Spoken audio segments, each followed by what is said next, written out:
Hello beloved twin flames, this is Stephanie Parasha, Divine Light, coming out to you from New Zealand, Aotearoa, and just a few minutes after having viewed the beautiful eclipse this morning. That was just very beautiful and felt like, for me, kind of like a closure or an ending of a cycle, and something that has been very deep, I know, for a lot of us. I've been trying to bring through a video for you for the last week, but things have just been very pretty much chaotic and energetic around me and within myself and all around, actually, I think, in the universe. So trying to bring a settled energy through was a challenge. So that's why I'm finally able to sit here now this morning and feel I can take a few big deep breaths and bring through some information about what's been happening for us as a collective, and also for me individually on my twin flame lightworker path. So within the last week, there's been a huge amount of change for a lot of people. There's been a lot of shifts, and people have been required to go very deep and looking at some really core, very core issues that maybe they have not been willing to go to willingly. A lot of people around me getting triggered and needing to be completely in their truth.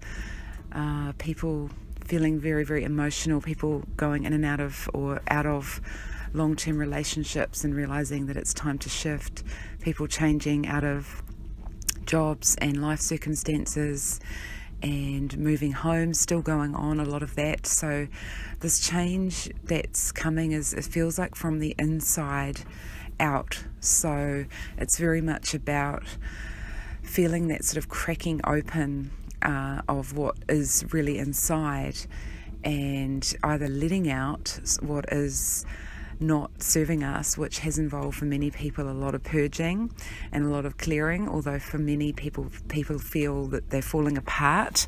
And as we know, there's a good old saying that when we feel like we're falling apart, it's because things are falling into place. And the other thing that I've been sort of talking to people about this week is about the effect of such kind of deep change, which brings chaos and what feels like destruction. That is part of a natural process that is about rebirthing. It's about creating the new. The new doesn't come in a nice easy way, although we've been led to believe that it does. For example, when we see births on television, this baby appears and it's all shiny and clean. That's just not how it happens. As we know, it's very messy. The baby's full of blood, and it's chaotic, it's messy, it's painful. And so, just for people to know that sometimes, things aren't going to be necessarily smooth. It's going to be awkward, it's going to be painful, it's going to be uncomfortable, and it's going to be messy. This is part of a secondary kind of trauma that we have kind of created for ourselves, where we have judged and shamed ourselves when we are going through something painful or difficult, and we're expected to sort of be all shiny and say that we're fine and we're coping, and this kind of like, I've got it together, as if we are a robot that it doesn't actually have any real feelings. And we're ashamed to show people ourselves when we are breaking or we are falling apart, but that is our rawness, that's our realness, that's who we really are.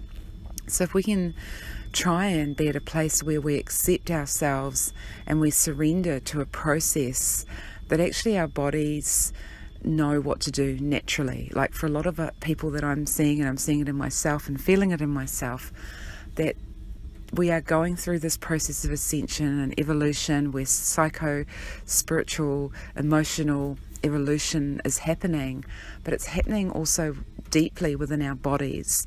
So our bodies are experiencing that change, but the body is naturally upgrading itself and knowing what it needs to do. In the same way that childbirth happens, it just naturally happens, and the body just knows what to do. They might say, breathe through it.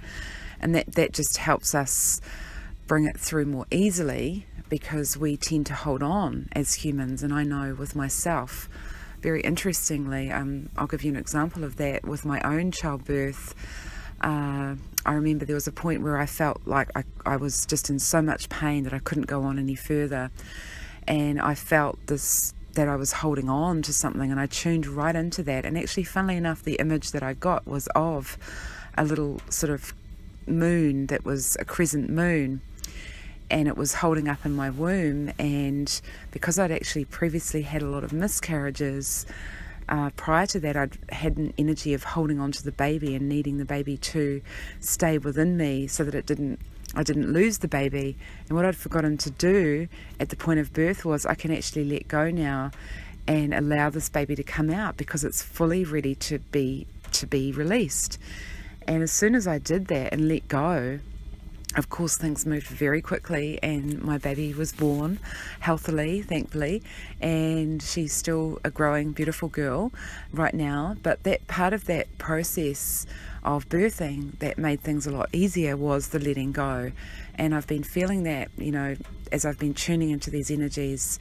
The eclipse energies are an opportunity. It's a lot of people feel like they get bashed around a lot, and it's very difficult, and they get triggered, and they feel like they're a victim of this awful cosmic universal experience. But what they're actually being shown, what's actually happening, is the energies are showing up what needs healing, what needs acceptance, what needs more love, what needs more attention in our lives. That's what's been holding us back. So for me, my holding back was holding on, and I needed to let go. And so when we surrender more to this process that the body is actually trying to do for us, it's trying to help us grow and heal and release in order to ascend, to evolve. And so if we trust that more and surrender to that process more and allow our bodies to open up and to release what needs to be released, we will find things a lot easier. So it is very much about trusting the process, as always. So that seems to have been the focus this week, as we're now in the Aquarius Full Moon, and today that is what's happening in New Zealand. We've got this full moon, and what else? So in terms of twins, there's been what I'm sensing is a little bit of sort of closeness, needing to maintain that contact, but still a little bit of distance in terms of still not quite ready yet. We're using these eclipse energies to heal a lot. There's a lot more awareness, particularly for those twins that have been more sleepy.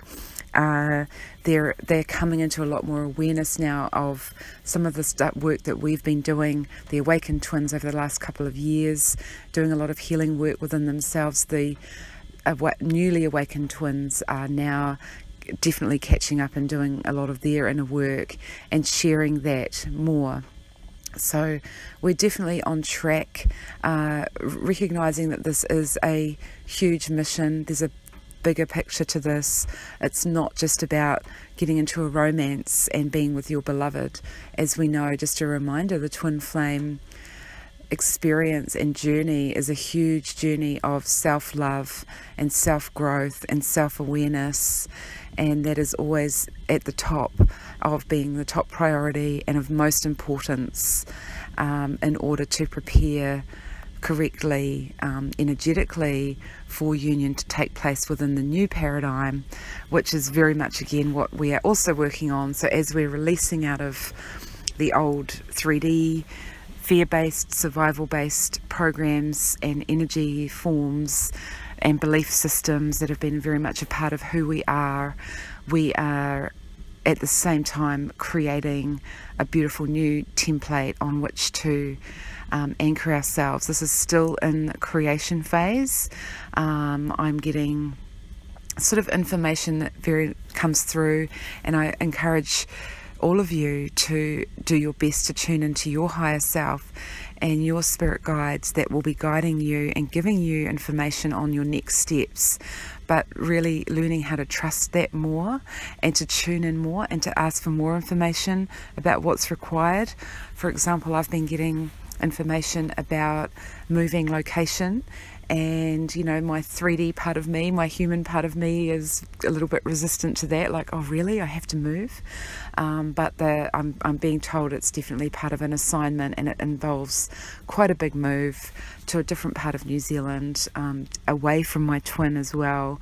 So, but yet I feel that this is important as part of the bigger work, and so asking for Spirit to show me the way on that, and they've been giving me some wonderful messages. So I would encourage all of you to be in that connection, that strong connection with your soul team, with your spirit guides, knowing that that's going to help you in terms of your direction. Really, really, but at the same time, doing that in a way that doesn't have urgency, that there's also a very set pace to this journey, so that it involves allowing time to just sit and be still and receive the messages, and go at a pace that's suitable for you. Like, there's no rushing here. There should be a balance of stillness and sorry, I'm just going to pause for a second. Okay, sorry about that. I'm just boiling my hot water on the stove, and interestingly, as I paused right then, I saw the numbers 117 and 1117 it was, and I know that some of you have asked me what are the significance of those numbers, and I will definitely tune into that and try and put out a video on that. There's two number sequences that come up for twin flames a lot, and it's the 117 or 717, or with the ones and the sevens kind of combined in some way, as well as the 144s. So definitely we'll try and tune in and create some time. I've been given another period of time as an opening of space. Originally I thought I was going to be starting a new job, but that didn't happen, and so now I've been opened up some what I feel to be heart space for some heart healing and heart clearing, and some energy work relating to twin flames and the light worker path. So I am now open again for sessions. If anyone is interested, I will leave the link below. And I'm here for you to help and support and guide. For those of you that might be struggling or finding things confusing, here to help navigate that. So yeah, please get in touch with me. In the meantime, I am sending you out all a lot of love from my heart, and a lot of compassion and a lot of light to help you feel secure and safe on your travels through these very interesting transits energetically. Okay, bye for now.